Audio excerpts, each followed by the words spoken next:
السلام علیکم ورحمۃ اللہ وبرکاتہ۔ اعوذ باللہ من الشیطان الرجیم، بسم اللہ الرحمن الرحیم۔ تنزیل الکتاب من اللہ العزیز الحکیم۔ إِنَّا أَنزَلْنَا إِلَيْكَ الْكِتَابَ بِالْحَقِّ فَاعْبُدِ اللَّهَ مُخْلِصًا لَهُ الدِّينَ۔ صدق اللہ العلی العظیم۔ اللہم صلی علی سیدنا ومولانا محمد النبی الأمی وعلی آلہ واصحابہ وبارک وسلم وصلی علیہ۔ معزز سامعین و سامعات، آج الحمدللہ ہم سورۃ الزمر کا آغاز کر رہے ہیں۔ پارہ نمبر 23 ہے اور آیات مقدسہ نمبر 1 اور 2 ہیں۔ اس سے پہلے جو ہم نے صورتیں ترتیب سے سنی ہیں، بالخصوص سورۃ الفاطر سے، پھر سورۃ یاسین، سورۃ الصافات، سورۃ الصاد، ان تمام صورتوں میں عرض کی گئی تھی کہ اللہ رب العزت انسانی فطرت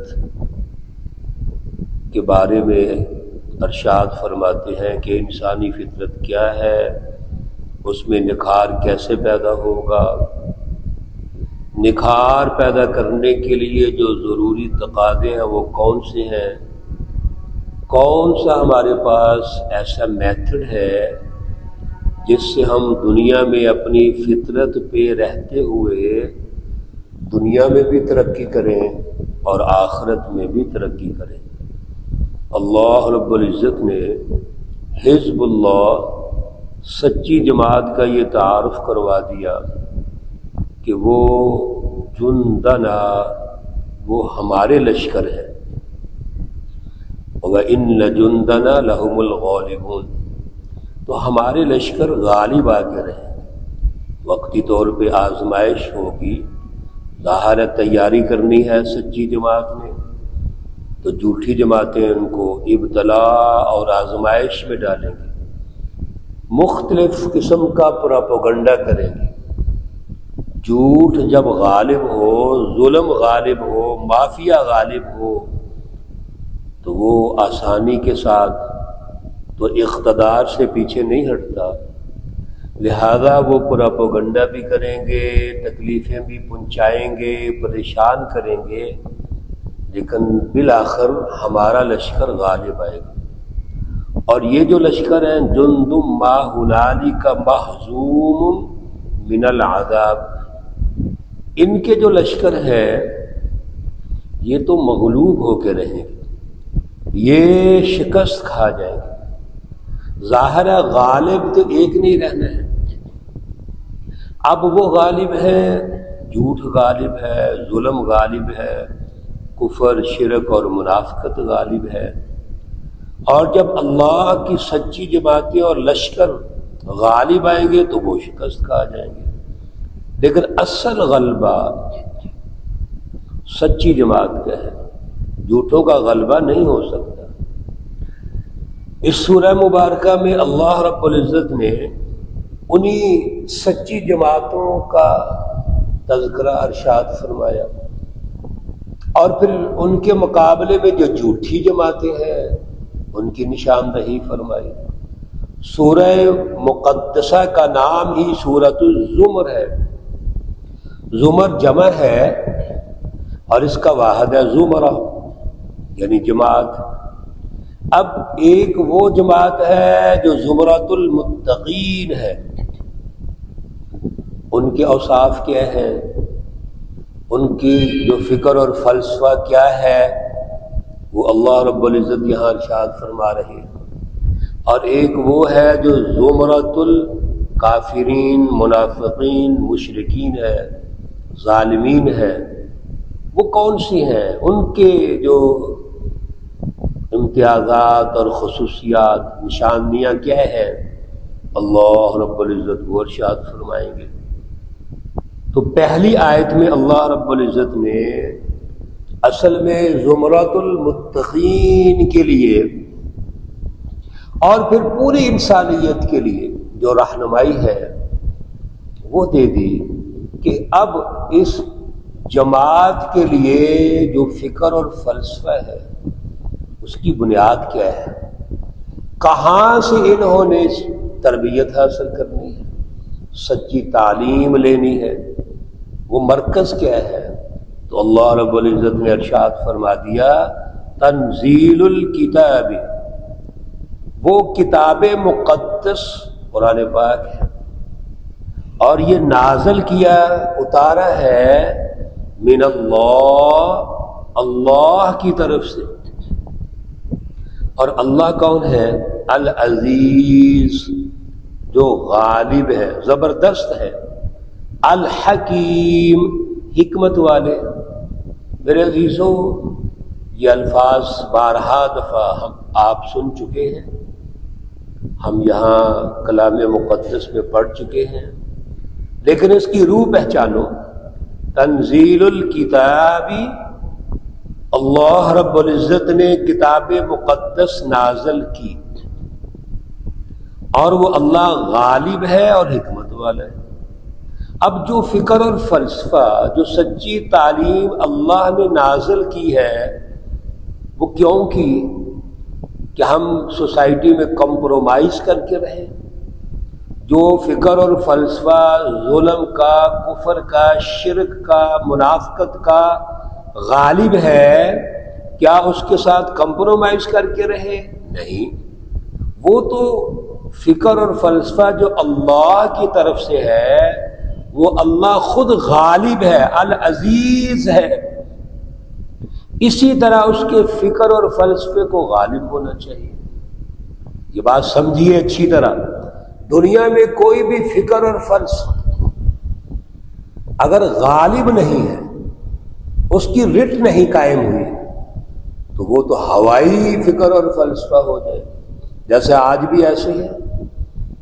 ہمارے ملک میں، اس پیارے پاکستان میں جو فکر اور فلسفہ غالب ہے، وہ یہود و نصارہ کا ہے، وہ بڑی طاقتوں کا ہے۔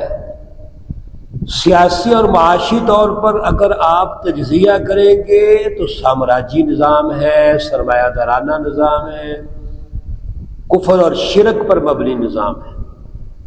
اور پڑھتے ہم قرآن پاک ہیں، ماشاءاللہ آپ بہنیں بھائی بھی درس سن رہے ہیں، ہر محلے میں مسجد، بلکہ اب تو ٹی وی چینلز مذہبی آ چکے ہیں، اور ہمارے دوست وہاں جا کر لیکچر دیتے ہیں، کئی گھنٹے مکالمے کرتے ہیں،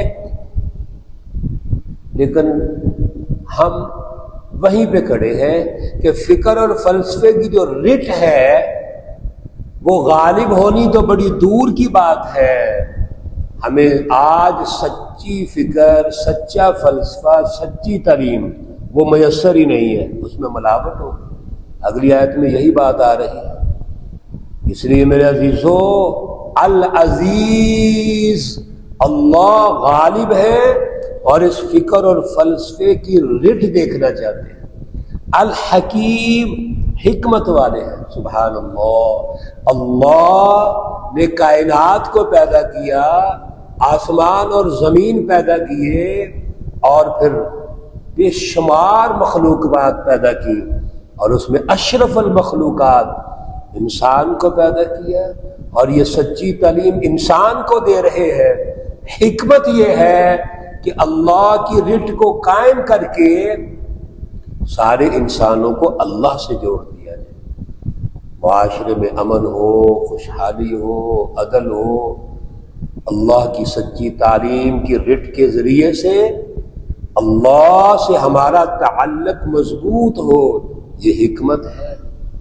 اِنَّا أَنزَلْنَا إِلَيْكَ الْكِتَابَ بِالْحَقِّ، سبحان اللہ، توجہ سے سنیے، پہلے آ گیا تنزیل الکتاب، اللہ کی طرف سے کتاب نازل ہوئی، اب اللہ فرما رہے ہیں کہ ہم نے اس کتاب کو آپ کی طرف اے رسول اللہ صلی اللہ علیہ وسلم نازل کیا ہے بالحق، حق کے ساتھ۔ یہ کتاب سچی تعلیم ہے، یہ کتاب اعلیٰ سسٹم رکھتی ہے، اس کتاب مقدس میں سب کچھ ہے۔ اب حق کیسے ہوگی؟ یہ حق اس طرح ہوگی کہ اسی کتاب مقدس کی سچی تعلیم، فکر اور فلسفے کے مطابق باقاعدہ ایک سماجی نظام تشکیل دیا جائے، ایک سیاسی اور معاشی نظام تشکیل دیا جائے، اور جتنی بھی اداراتی تشکیل ہو وہ اس سچی کتاب کے مطابق ہو۔ یہ ہے حق۔ حق اس وقت کوئی چیز ثابت ہوتی ہے، حق کا معنی ثابت کرنا ہے، غالب کرنا ہے، قائم کرنا ہے، اس کی رٹ سے کو منوانا ہے۔ میرے عزیزو، اسی وقت ہوگی جب اس کا غلبہ ہوگا۔ فَاعْبُدِ اللَّهَ، آپ اللہ کی عبادت کیجئے، مخلصاً، خالص کر کے، لہ الدین، اسی کی طرف خالص کر کے، بندگی اللہ سے کرنی ہے خالص۔ بس ایک لائن میں اس بات کو سمجھ لیجئے میرے عزیزو، یہ رسول اللہ صلی اللہ علیہ وسلم کو کہا جا رہا ہے، اور آپ کی وساطت سے ہمیں اور قیامت تک، کہ ہم نے جس اللہ کی عبادت کرنی ہے وہ اس کے ساتھ خالص کرنی ہے، ملاوٹ نہیں ہونی چاہیے، کوئی کمپرومائز نہیں ہونا چاہیے۔ دیکھو، اس دل میں دو محبتیں نہیں ہو سکتی، یا اللہ کی ہوگی یا اللہ کے مخالفین کی ہوگی، شیطان اور شیطانی جماعتوں کی ہوگی۔ یہ جو دو محبتیں ہم دل میں رکھتے ہیں، یہ تو منافقت ہے، یہ تو شرک ہے۔ اس لیے فَاعْبُدِ اللَّهَ مُخْلِصًا لَهُ الدِّينَ، رسول اللہ صلی اللہ علیہ وسلم سے کہا جا رہا ہے کہ خالص اللہ کی عبادت، اللہ کے علاوہ ہم کسی کی بندگی عبادت نہیں کر سکتے۔ ہمارا دل، ہمارا دماغ، ہماری عقل، سب کچھ اللہ کے سامنے جھکنی چاہیے، اور اسی کے مطابق ہمارا عمل ہونا چاہیے۔ یہ ہے مخلصاً لہ الدین۔ اللہ ہمیں توفیق عطا فرمائے۔ انشاءاللہ اگلی آیات میں یہ خالص دین کیا ہے اللہ اس کی ہمارے سامنے وضاحت فرمائیں گے، ارشاد گرامی ہے، جس کو سمجھیں گے اللہ ہمیں سمجھنے کی توفیق اور صلاحیت عطا فرمائے۔ اللہ رب العزت تمام بیماروں کو شفائے کاملہ عاجلہ مستمرہ عطا فرمائے۔ اللہ رب العزت تمام مرحومین و مرحومات کو جنت الفردوس میں اعلیٰ مقام عطا فرمائے۔ ربنا تقبل منا انك انت السميع العليم وتب علينا انك انت التواب الرحيم، وصلى الله تعالى على النبي الأمي محمد وعلى آله وأصحابه أجمعين برحمتك يا أرحم الراحمين۔